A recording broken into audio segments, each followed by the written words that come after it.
अस्सलामु अलैकुम वरहमतुल्लाहि वबरकातुहू।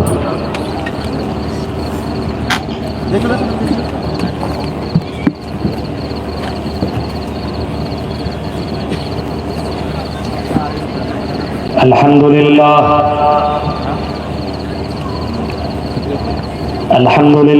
नहमदुहु व नस्तईनुहु व नस्तगफिरुहु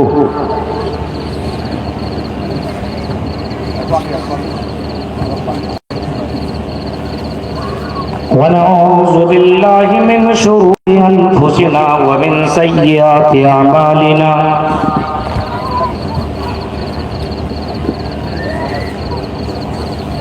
मन यहदिल्लाहु फला मुज़िल्ल लहु व मन युज़लिल्हु फला हादिय लहु।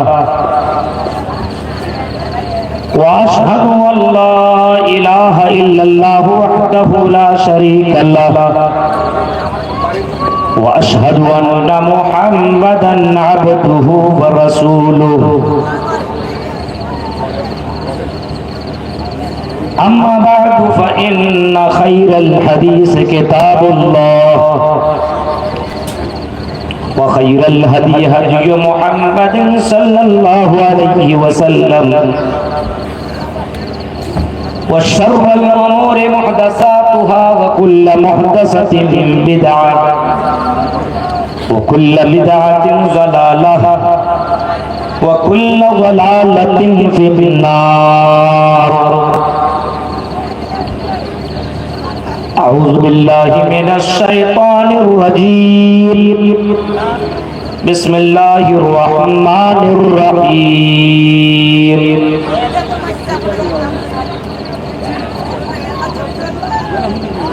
या अय्युहल्लज़ीना आमनू क़ू अन्फुसकुम व अहलीकुम नारा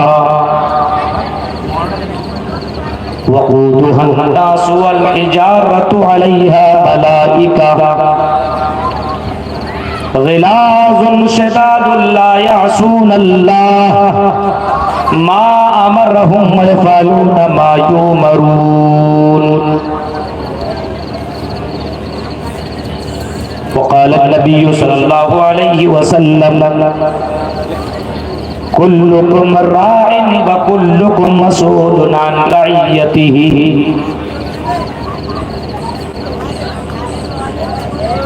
रवाहुल बुखारी। रब्बि इश्रह ली सदरी व यस्सिर ली अमरी वहलुल उक़दतम मिन लिसानी यफ़क़हू क़ौली। अल्लाहुम्मा रब्बि ज़िदनी इल्मा। आमीन। सदर मोहतरम नाज़िम जलसा, स्टेज पर तशरीफ फरमा मुक़र्रर उलमाए किराम, जलसा की अहम जिम्मेदारान, रानीपुर, हिरनपुर और इसके अतराफ़ अकनाफ से आए हुए मुअज़्ज़ज़ सामीन हज़रात, इस्लामी बुजुर्गों, नौजवान दोस्तों, प्यारे बच्चों और पर्दा नशीन मेरी माँ और बहनों,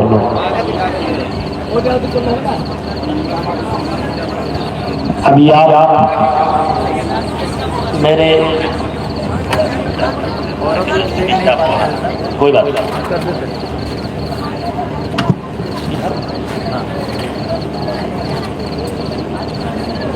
और हो जाओ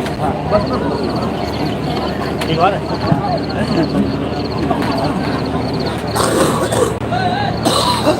ठीक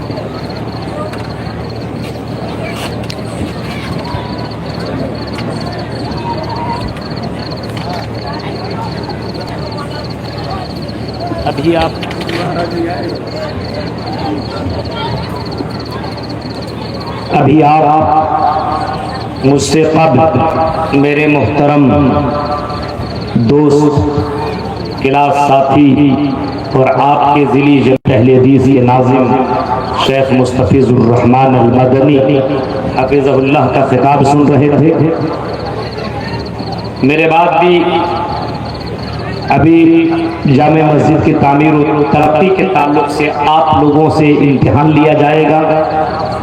अल्लाह के घर के लिए आपसे ताबून लिया जाएगा। शेख अब्दुल रहमान अल फैज़ी हफिज़हुल्लाह व तवल्ला आपसे ये काम करेंगे।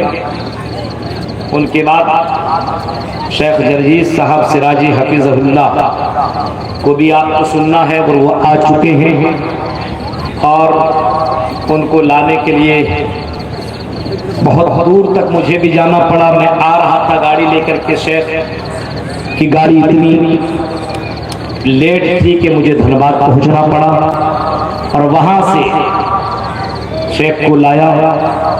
बिल्कुल 12 घंटा मैं गाड़ी में सफर करता रहा, आपकी मोहब्बत में पहुंचा हूँ। चंद अहम बातें बयान करके मैं अपनी बात को खत्म कर दूंगा। अल्लाह ताला से दुआ है कि बारी अल्लाह जो बातें बताई जा रही है इन बातों को सुनने के साथ साथ अमल करने के अल्लाह हम सबको पूरी पूरी तौफीक अता फरमा। आमीन। आजकल हमारा और आपका एक नजरिया ज्यादातर मुसलमानों की कंडीशन हालत को अगर आप देखेंगे तो वो अपनी बिजनेस, अपने कारोबार, अपनी बीवी और बच्चों और अपने घर को किस तरह खूबसूरत बनाएं, मार्बल लगाएं, एसी लगाएं, कूलर लगाएं, टाइल्स लगाएं, बैंक बैलेंस कैसे बढ़ाएं, एक गाड़ी से 2 गाड़ी कैसे हो, इलाके में अपना नाम कैसे रोशन हो, इसी की फिक्र में दिनों रात एक कर रहा है। एक मकान बन गया, एक बिल्डिंग बन गई, दूसरी बिल्डिंग कैसे बनेगी, उसके लिए मैं कैमरा वाला किया है। उसने वो गाड़ी ली, हम उससे अच्छी गाड़ी लेंगे, उसके लिए मेहनत कर रहा है, उसकी फिक्र में लगा हुआ है। बिजनेस के लिए सुबह सवेरे उठ करके शाम तक दौड़ता है, भागता है, पूरी मेहनत करता, उसकी कोशिश में लगा हुआ है। एक बाप अपने बेटी की शादी कराने के लिए ऐसा लड़का ढूंढने की कोशिश करता जो अमीर घराने की हो, अच्छा पैसा कमाता हो। हमारी बेटी वहां जाएगी तो मस्त रहेगी, खुशहाल रहेगी, एसी में रहेगी। ज्यादातर लोगों का माइंड में यही सब घूम रहा है। गलत ये समझ लीजिए कि लोगों को दुनिया की फिक्र है, अपने घर को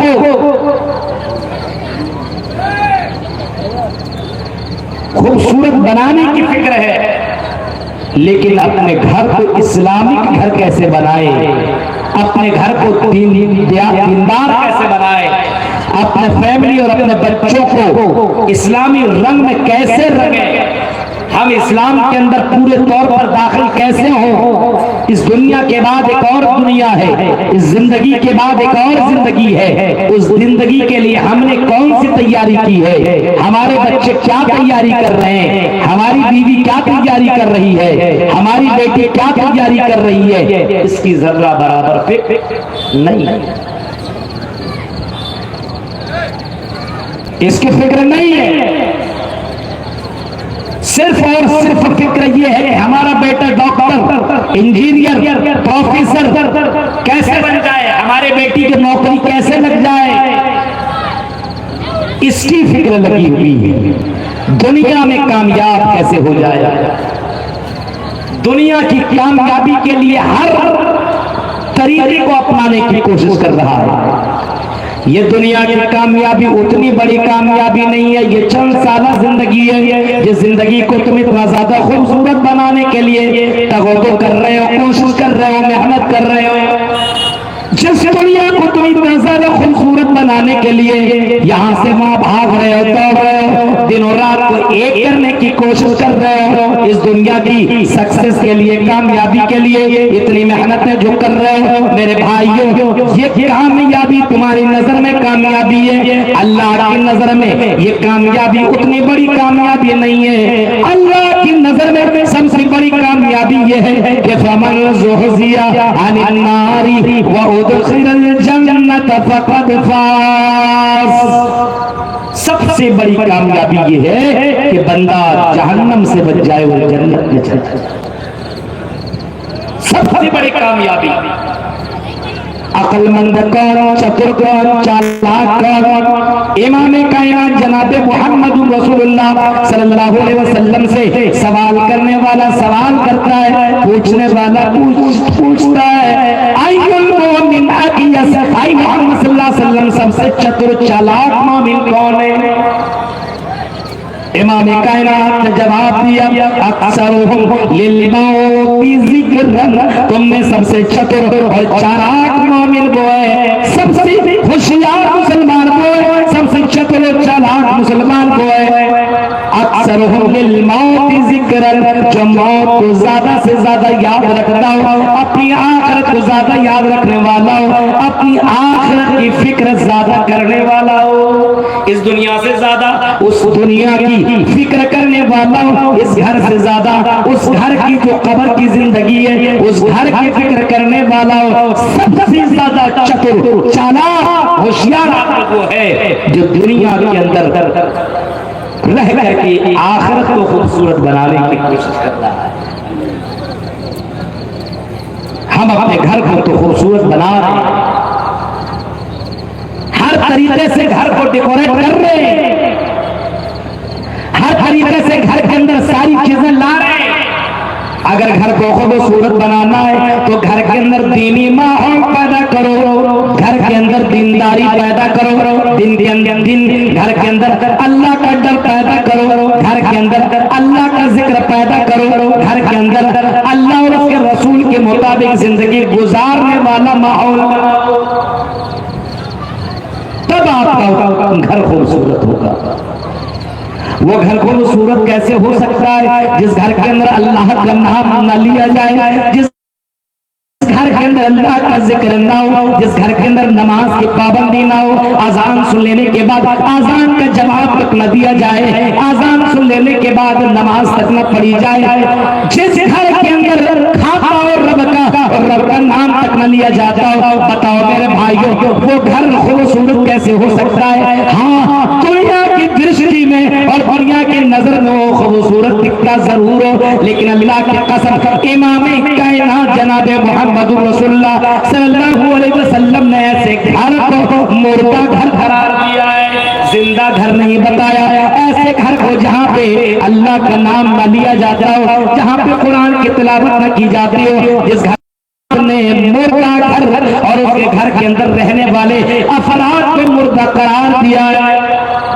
सुनिए, इमाम कायनात फरमाते मसलुल्लज़ी युज़करुल्लाहु फी वल बैतिल्लज़ी ला युज़करुल्लाहु फी, मसलुल बैतिल्लज़ी युज़करुल्लाहु फी, जिस घर में अल्लाह का नाम लिया जाता है और जिस घर में अल्लाह का नाम न लिया जाता है, मसलुल हज्ज वल मस्जिद।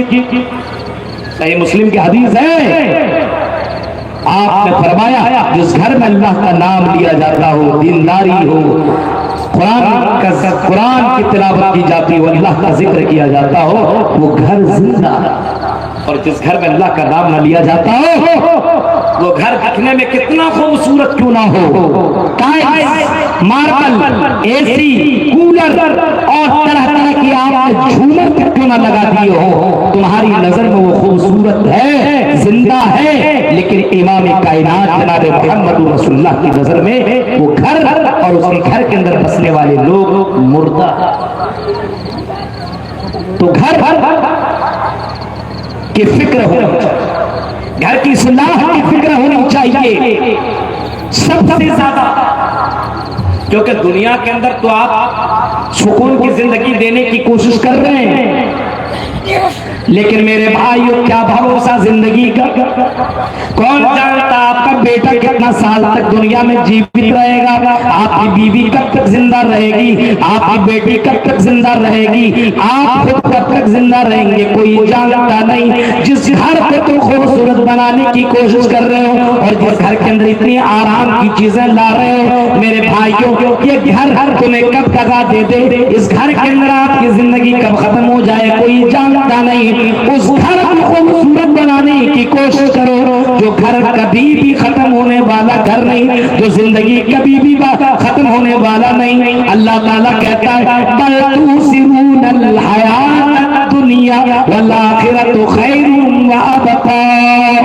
ऐ मेरे बंदो, तुम दुनिया की जिंदगी को फौकियत देते हो, दुनिया की जिंदगी को तरजीह देते हो, दुनिया की जिंदगी को तुमने बहुत ही ज्यादा वैल्यू दे रखा है, बहुत ज्यादा मकाम दे रखा है। इस दुनिया की जिंदगी में तुम डूब चुके हो और हाय रे दुनिया करते जा रहे हो। वल आखिरतु खैरुम व अबका, फरमाया आखिरत की जिंदगी बाकी रहने वाली जिंदगी है, वो कभी भी फना ना होगी। इस दुनिया की जिंदगी में रह करके आखिरत की जिंदगी को मत भूलो, इस घर के चक्कर में आखिरत के घर को मत भूलो। वो घर हमेशा वाला घर है, वो जिंदगी वो कभी भी आपका वो घर कभी भी खत्म होने वाला घर नहीं है।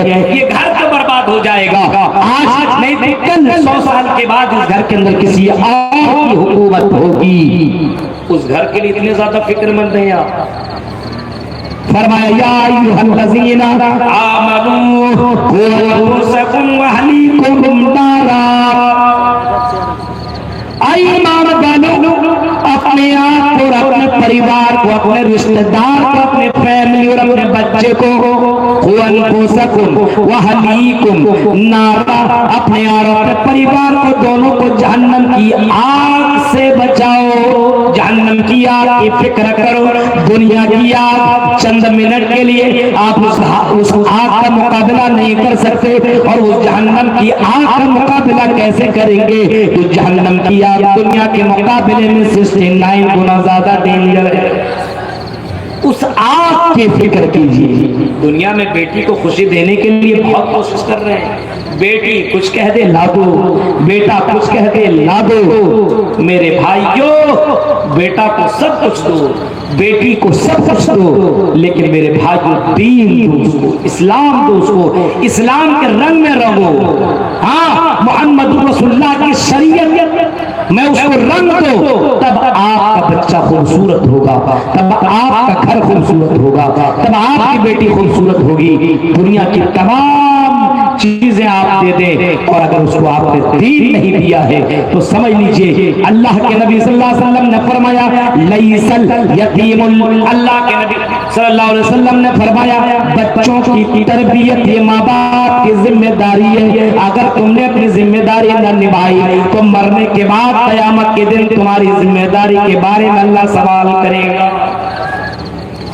अल्लाह सवाल करेगा बाप से कि तुमने अपने बेटे को सब कुछ सिखाया, दीन नहीं सिखाया, अपने घर में सब कुछ लाया, इस्लाम का माहौल नहीं दिया, अपने बेटी को सब कुछ दिया लेकिन अपने बेटे को दीन का माहौल नहीं दिया, अल्लाह का डर नहीं बताया। मेरे भाइयों, एक अरबी शायर क्या कहता है, लैसल यतीमुल लज़ी क़द मात वालिदुहु, यतीम वो नहीं है जिसका बाप दुनिया में नहीं, जिसकी माँ दुनिया में नहीं। लैसल यतीमुल लज़ी क़द मात वालिदुहु, वो यतीम नहीं है जिसका माँ बाप दुनिया में नहीं है। इन्नल यतीम यतीमुल इल्म वल अदब, यतीम हकीकत मानों में वो है जिसको आपने इल्म नहीं दिया, दीनी तालीम न दी, अदब आपने नहीं सिखाया, अखलाक आपने नहीं सिखाया, जिंदगी गुजारने का तरीका आपने नहीं बताया, शरीयत आपने नहीं बताई। हकीकी मानों में यतीम वो बच्चा है, यतीम वो बच्ची है जिसको आपने दुनियावी तालीम तो दी लेकिन दीनी तालीम न दी। सबसे बड़ा यतीम वो है मेरे भाई। इस कौम के बच्चों और बच्चियों को हमने यतीम बना लिया है, हमने इस कौम के बच्चों और बच्चों को यतीम बना दिया है। माँ बाप तो जिंदा हैं, लेकिन माँ बाप ने अपने बच्चों को तालीम, यहाँ तक के बच्चे को खाने का तरीका पता नहीं, बच्चे को खाने के बाद कौन सी दुआ पढ़नी चाहिए ये भी पता नहीं है, सोने के वक्त कौन सी दुआ पढ़नी चाहिए, सोने के बाद कौन सी दुआ पढ़नी चाहिए, मोटरसाइकिल चलाते समय, घर से बाहर निकलते समय, हाँ घर में दाखिल होते समय कौन सी दुआ मांगनी चाहिए, पूछ दो तो नहीं बता सकता। हम ये नहीं कहते अपने बच्चे को आलिम दीन ही बनाओ, हम ये नहीं कहते अपने बच्चे को बहुत बड़ा मुफ्ती बनाओ, लेकिन मेरे भाइयों अपने बच्चे को यतीम मत बनाओ, अपने बच्चे को शरीयत सिखाओ, अपने बच्चे को इस्लामी दीन बताओ, दीन क्या है वो बताओ। सुबह उठे तो क्या करे, शाम हो तो क्या करे, सुबह के वक्त कौन सी दुआ पढ़े, शाम के वक्त कौन सी दुआ पढ़े, अपने बच्चे को इस्लामी शरीयत में रंगो। इस्लाम के अंदर उसको दाखिल करो मेरे भाइयों, तब आपका घर खूबसूरत होगा। अब घरों को अच्छा बनाने के लिए क्या करना होगा, जैसे आपको दूसरी चीजों की फिक्र है, घर के अंदर राशन नहीं है, फिक्र है कल खाना कैसे बनेगा, आपने राशन ला करके रख दिया, हाँ घर के अंदर पंखा खराब हो गया, उसको आपने ठीक कराने के लिए मिस्त्री लाया, उसको आपने ठीक करवाया, आपका बच्चा बिगड़ा हुआ है, कभी आपने उस बच्चे की फिक्र की, आपकी बेटी बिगड़ी हुई है, कभी आपने अपने बेटे की फिक्र की, क्या अगर मर गए तो क्या जवाब देगी कब्र के अंदर, मेरा बेटा मर गया तो कब्र के अंदर क्या जवाब देगा। आपका बेटा गाना सुन रहा कोई आपको फिक्र ही नहीं है, आपका बेटा दिन और रात फ्री फायर खेल रहा है, कोई फिक्र ही नहीं है, आपका बच्चा शराब पी रहा कोई फिक्र नहीं है, आपका बच्चा जुआ खेल रहा कोई टेंशन नहीं है, आपका बच्चा लॉटरी खेल रहा कोई टेंशन नहीं है। मेरे भाइयों जैसे फिक्र आप अपने घर की, अपने मकान की, अपने दुकान की है, अपने बिजनेस की है, इसी तरीके से आप अपने घर की फिक्र होनी चाहिए। इमाम कायनात सल्लल्लाहु अलैहि वसल्लम को अपनी बेटी की कितनी फिक्र थी, अल्लाह के नबी ने ये नहीं फरमाया आए मेरी बेटी मैं तुम्हारा बाप मोहम्मद इब्न अब्दुल्लाह मोहम्मद रसूलुल्लाह हूं, सैयदुल मुरसलीन हूं, आए मेरी बेटी आपको ज्यादा इबादत करने की जरूरत नहीं है, आपने ये नहीं फरमाया, बल्कि आपने फरमाया अंतिज़ी नफ्सिकी मिनन नार, आए मेरी बेटी तुम भी अपने आप को जहन्नम की आग से बचा लो। देख रहे हैं बेटी की फिक्र कर रहे, ये नहीं कर रहे बेटी आपके लिए हम घर मकान बढ़िया बना देते हैं, हम किसी भी आदमी को कह देंगे बड़े आदमी को आपके लिए बना देगा, उसकी फिक्र नहीं है कि मेरी बेटी आराम से कैसे रहे। हजरत फातिमा एक मरतबा अल्लाह के नबी के पास आती हैं और नबी से सवाल करने लगे, अल्लाह के नबी में अपने शौहर की खिदमत करते करते काम करते करते हाथ के अंदर छाले पड़ गए हैं, ये देखिए मेरे अब्बू मैं काम कर करके थक जाया करती हूँ, आए मेरे अब्बू आप मुझे कुछ गुलाम दे दे, लौंडी दे दे, ताकि वो काम करेंगे तो मैं आराम पा जाऊंगी। अल्लाह के नबी सल्लल्लाहु अलैहि वसल्लम गुलाम भी दे सकते थे, अल्लाह के नबी नौकर भी दे सकते थे, लौंडी भी दे सकते थे, लेकिन अल्लाह के नबी सल्लल्लाहु अलैहि वसल्लम ने जो अपने बेटी को दिया उसको समझिए। अल्लाह के नबी ने फरमाया मेरी बेटी क्या मैं तुम्हें गुलाम और लौंडी से बेहतर चीज ना दे दूं। बेटी कहती है आई मेरे अब्बू आई मोहम्मद सल्लल्लाहु अलैहि वसल्लम बताइए वो कौन सी चीज है। आपने फरमाया जब तुम बिस्तर के अंदर जाया करो मेरी बेटी तो सुभान अल्लाह अल्हम्दुलिल्लाह अल्लाहु अकबर ये दुआ ये फिर तुम 33 मरतबा पढ़ लिया करो, ये गुलाम और लौंडी से बेहतर है। ये आपने सिखाया।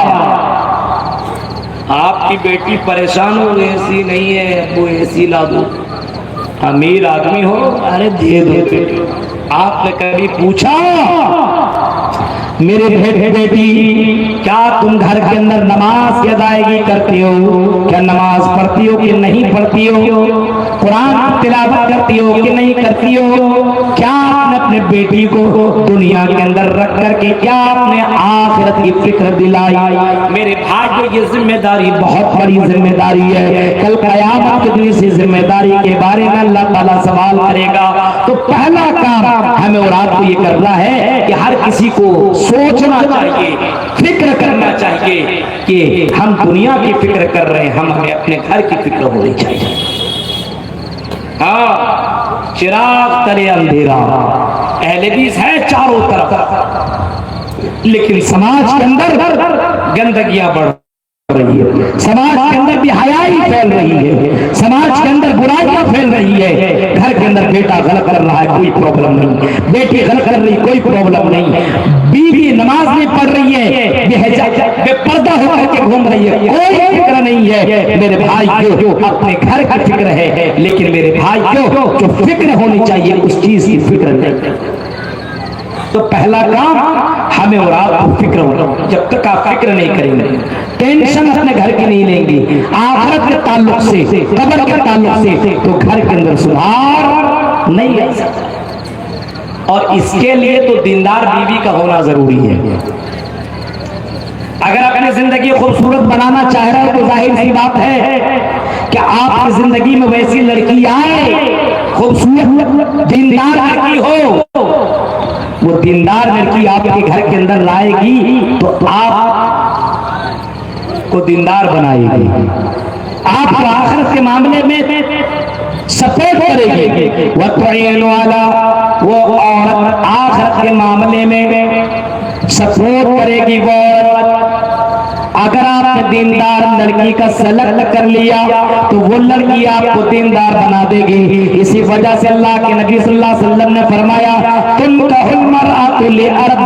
चार चीजों को देख करके निकाह करते हैं, उनमें से एक चीज ये लिमालिहा वले जमालिहा वले हसबिहा वले दीनिहा, खूबसूरती देखी जाती है दुनिया के अंदर, खूबसूरती दुनिया के अंदर, दौलत दुनिया के अंदर, हसब और नसब और दुनिया के अंदर दीनदारी, ये चार चीजें देखी जाती है। अल्लाह के नबी सल्लल्लाहु अलैहि वसल्लम ने फरमाया, यहूदियों के अंदर ये चीज है कि यहूदी खूबसूरती, यहूदियों की यहाँ दौलत देखी जाती है, ईसाइयों की यहाँ खूबसूरती देखी जाती है।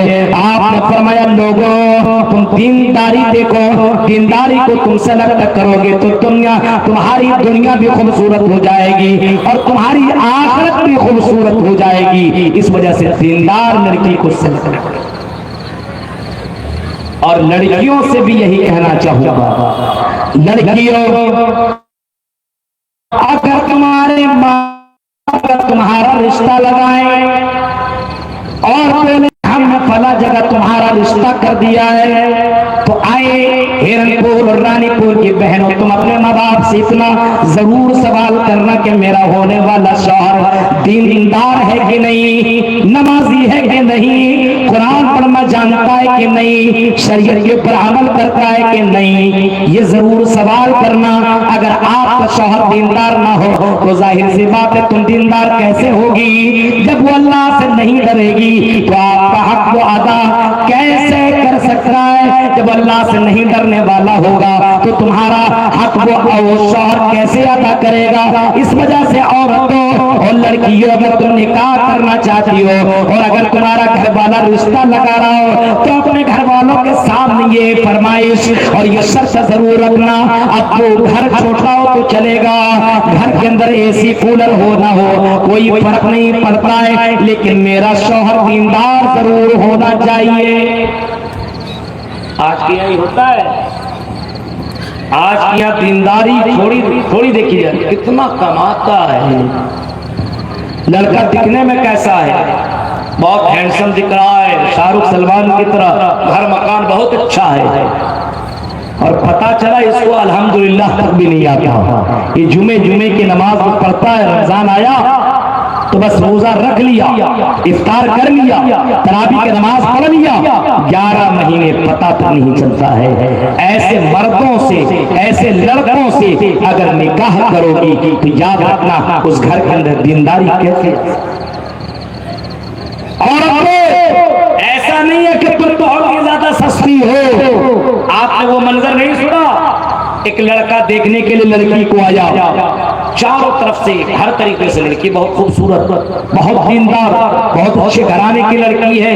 लड़के ने बहुत सवाल किया, लड़के ने जवाब दे दिया, लड़के ने पसंद कर लिया, यही चाहिए, बहुत खूबसूरत, बहुत सुंदर, ब्यूटीफुल है, यही चाहिए। लड़की ने कहा कि आपने बहुत सवाल कर लिया, मैं एक सवाल करना चाहती हूँ, तब मैं आपसे निकाह करूंगी। हिरनपुर रानीपुर की बहनों, तुम भी दिमाग में सवाल डालो। उस लड़की ने जो सवाल किया था वो सवाल ये था, अपने होने वाले शौहर से पूछा, आप यहाँ फजर की अजान कितने बजे होती है? ये सवाल किया उसने। अब ये फजर किया, क्या जोहर ना असर ना मगरिब ना ईशा पढ़ता, फजर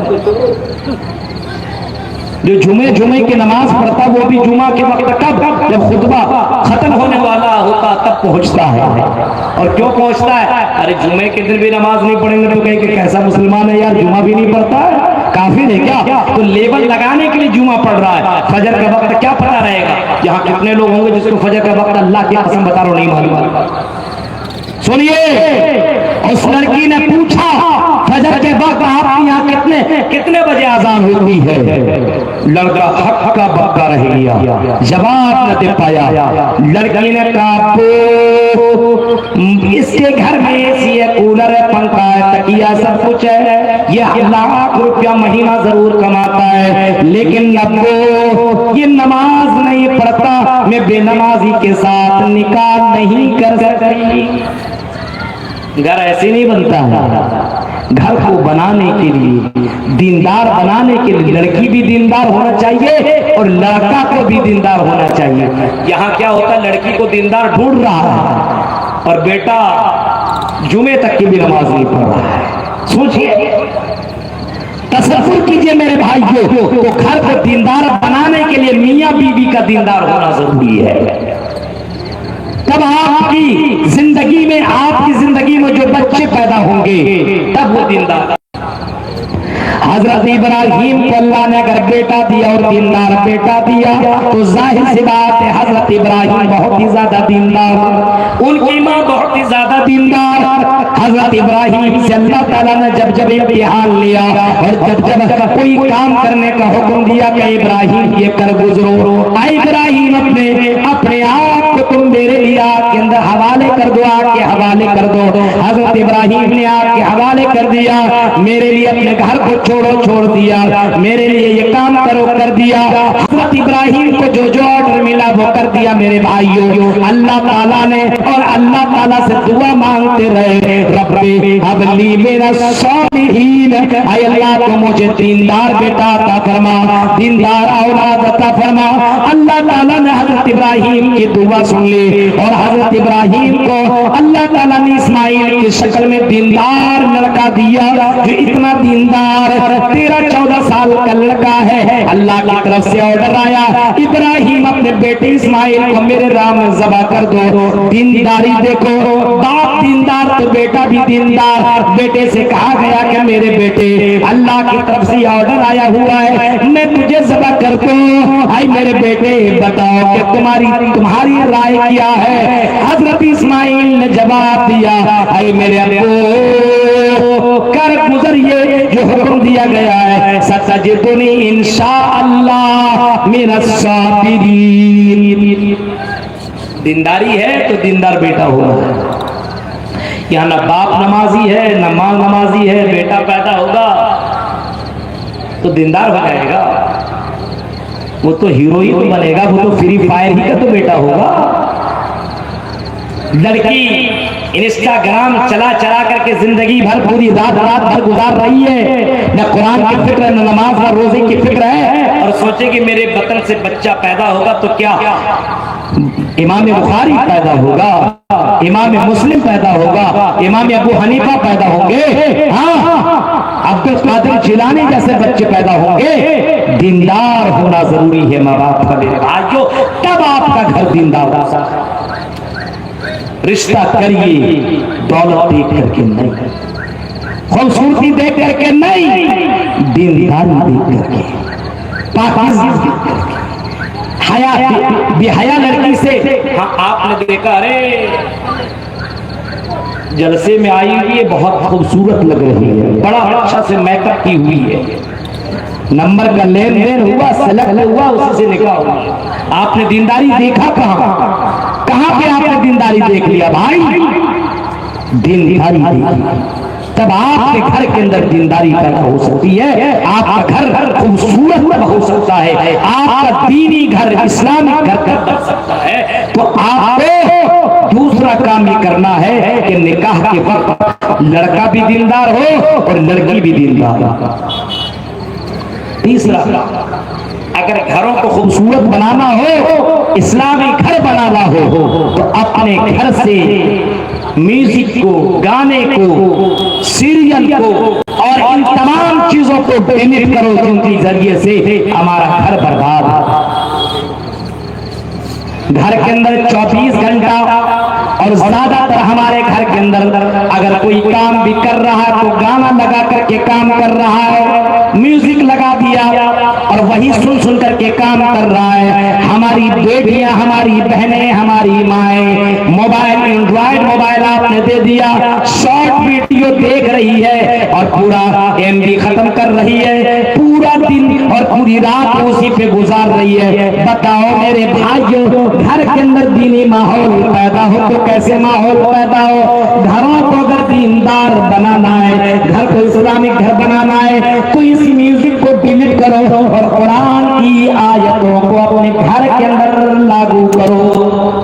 क्या सुरैन की आवाज में अगर कोई आदमी तिलावत सुनता हो तो मेरे भाइयों बताओ, दिल के अंदर हाथ रख करके बताओ, क्या कोई म्यूजिक, कोई गाना इमामे हरम का मुकाबला कर सकता है? क्या एक तरफ म्यूजिक लगाइए और एक तरफ इमाम सुरैन, इमाम हरम सुरैन से सुरैन की क़िरात लगा दीजिए। अल्लाह की कसम, कुरान के अंदर वो कशिश है कि आदमी सुनने पर मजबूर हो जाएगा, जो समझता भी नहीं वो सुनता।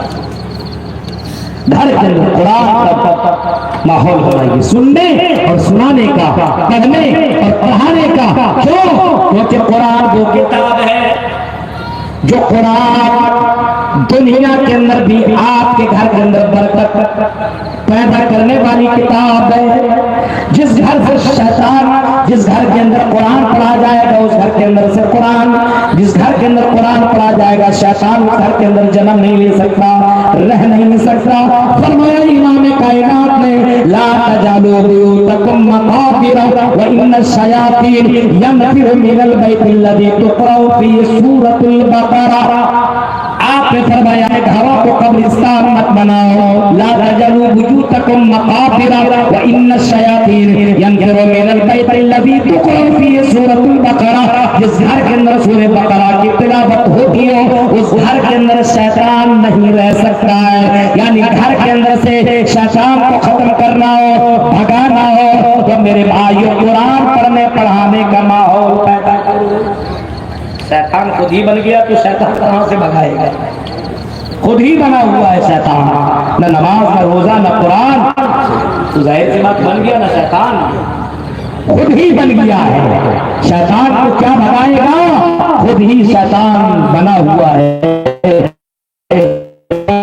अगर घर से शैतान को खत्म करना हो तो कुरान की तिलावत, सूरह बकरा की। और ये कुरान मेरे भाइयों, ये कुरान की किताब है जिस कुरान ने, जिस किताब ने कौमों को तरक्की दी है, ऊंचाई तक पहुंचाया है, उरूज तक पहुंचाया है, इज्जत से नवाजा है। इन्नल्लाह यरफ़उ बिहाज़ल किताब व यज़उ बिहिल आखरीन। अल्लाह के नबी फरमाया करते थे, अल्लाह के नबी सल्लल्लाहु अलैहि वसल्लम ने बाकायदा ये भी फरमाया कि लोगों ये किताब वो किताब है जिसकी वजह से कौम तरक्की कर सकती है और जिसकी वजह से कौम जिल्लत और रुसवाई का सामना कर सकती है। अगर कुरान को तुमने छोड़ दिया, पढ़ने पढ़ाने का माहौल और इसके ऊपर अमल करना छोड़ दिया तो घर भी बर्बाद होगा, दुनिया के अंदर जलील हो जाओगे। और कुरान पढ़ने पढ़ाने का माहौल होगा, इसके ऊपर अमल होगा तो दुनिया के अंदर आपको इज्जत है। इतना ही नहीं, अगर कुरान पढ़ने पढ़ाने का माहौल बन जाए, अल्लाह के नबी सल्लल्लाहु अलैहि दुनिया में सबसे बेहतर कौन है? खैरुकुम मन तअल्लमल कुरान व अल्लमा। तुमने सबसे बेहतर वो है जो कुरान पढ़ता हो और कुरान पढ़ाता हो। कुरान पढ़ने वाला और कुरान पढ़ाने वाला दुनिया में सबसे बेहतर है। इसी वजह से अल्लाह के नबी ने और आगे फरमाया, इन्ना अफज़लकुम मन तअल्लमल कुरान व अल्लमा। तुमने सबसे अफजल, सबसे बेस्ट, सबसे बेहतर वो है जो कुरान पढ़ता हो और कुरान पढ़ाता हो। मेरे भाइयों, अल्लाह के नबी ने ये नहीं फरमाया तुम में सबसे बेहतर वो है जो बहुत बड़ा अमीर हो, बहुत खूबसूरत दिखता हो, बहुत बड़ा बिजनेसमैन हो, बहुत ही ज्यादा दुनिया में जिसकी शोहरत हो। अल्लाह के नबी ने उसको सबसे अफजल करार नहीं दिया, बल्कि आपने उसको सबसे अफजल करार दिया जो दुनिया के अंदर कुरान पढ़ता हो, कुरान पढ़ाता हो। हमने कुरान से रिश्ता छोड़ दिया है। और लोगों, अल्लाह के नबी ने फरमाया इक़राउल कुरान फइन्नहु याती यौमल क़यामति शफ़ीअन लिअस्हाबी। ओ लोगों, कुरान पढ़ो, यही कुरान क़यामत के दिन सिफारिशी बनकर की आएगा और अल्लाह ताला से सिफारिश करेगा, वकील बनकर की आएगा और तेरे हक में सिफारिश करेगा। अल्लाह, इस बंदे को माफ कर दे अल्लाह। ऐ अल्लाह, जब दुनिया के लोग गाने सुना करते थे तो ये बंदा कुरान सुना करता था। जब लोग कुरान छोड़ करके अपने घर के अंदर मस्ती किया करता था तो ये रात में तहज्जुद के लिए खड़ा होता था और कुरान की तिलावत किया करता था। अल्लाह, इसको माफ कर दे, इसको बख्श दे अल्लाह, इसको जन्नत के अंदर दाखिल कर दे। इमाम कायनात फरमाते हैं जब कुरान सिफारिश करेगा तो अल्लाह ताला उसकी सिफारिश को एक्सेप्ट कर लेगा, रिजेक्ट नहीं करेगा। यहाँ तक के कुरान पढ़ने और पढ़ाने वाले को, अगर आपकी बीवी पढ़ रही है, आपकी बेटी कुरान पढ़ रही है, आपका बेटा कुरान पढ़ रहा है, आपकी बहन कुरान पढ़ रही है, आपकी माँ कुरान पढ़ रही है, आपका बाप कुरान पढ़ रहा है, तो समझ लीजिए वो बहुत खुशनसीब, बहुत। घर के अंदर एक माहौल बनाइए, सुबह में उठने का, नमाज पढ़ो, एक रुकू ही सही लेकिन कुरान जरूर पढ़ो। क्यों? क्योंकि अल्लाह के नबी सल्लल्लाहु अलैहि वसल्लम फरमाती जो कालु लिसाहिबिल कुरान यौमल क़ियामह। इमाम कायनात फरमाते कि क़यामत के दिन साहिब कुरान से कहा जाएगा, कुरान के जानकार, हाफिज कुरान, नालिम कुरान से कहा जाएगा, ए कुरान पढ़ने वाले, ए हाफिज कुरान, आलिम कुरान, इक़रा बरकती, पढ़ और चलता चला जा, वरतिल कमा कुंत तुरतिल फिद दुनिया, तरतील के साथ पढ़, जिस तरीके से तू दुनिया के अंदर तरतील के साथ कुरान पढ़ा करता था। फइन्ना मंज़िलतका फी आखिर आयतिन तक़रऊहा, तुम्हारी आखिरी मंजिल, आखिरी बिल्डिंग और आखिरी दर्जा वो होगा जहाँ पे तुम्हारी आयत खत्म होगी। यानी जितनी आयतें पढ़ सकते हो वहां तुम्हारी मंजिल पहुंच जाएगी। एक आयत पढ़ेगा तो एक मंजिल पार करेगा। एक मंजिल समझ रहे हैं कि आसमान और जमीन के दरमियान की एक मंजिल है। अब समझ लो, कुरान करीम के अंदर 6666 आयतें हैं। अगर कोई आदमी 6666 आयत पढ़ लेगा तो जन्नत के सबसे ऊंचे मकाम पे पहुंच जाएगा। मेरे भाई, कुरान पढ़ने पढ़ाने का माहौल बनाइएगा, तब आपका घर खूबसूरत हो सकता है, वरना आपका घर खूबसूरत, आपका घर इस्लामिक घर नहीं हो सकता है। हमारे यहाँ तो रमजानी मुसलमान, रमजान आया कुरान शुरू, रमजान खत्म कुरान खत्म, रमजान शुरू कुरान सुनना सुनाना, ये माहौल बन जाएगा। मोबाइल में कुरान लगा दिया, रमजान खत्म, सब कुछ डिलीट और भोजपुरी गाना लगा दिया, चला। ये माहौल है मेरे भाई। सोचिए,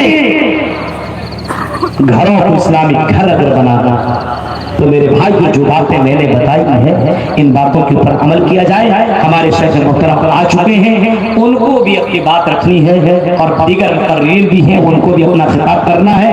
काफी लंबा समय लग गया आपके यहाँ आने में, वक्त बहुत लग गया। सुबह फजर बाद से चला हूँ मेरे भाइयों, तब मैं आपके यहाँ पहुँचा हूँ। बहुत परेशानी हो चुकी है।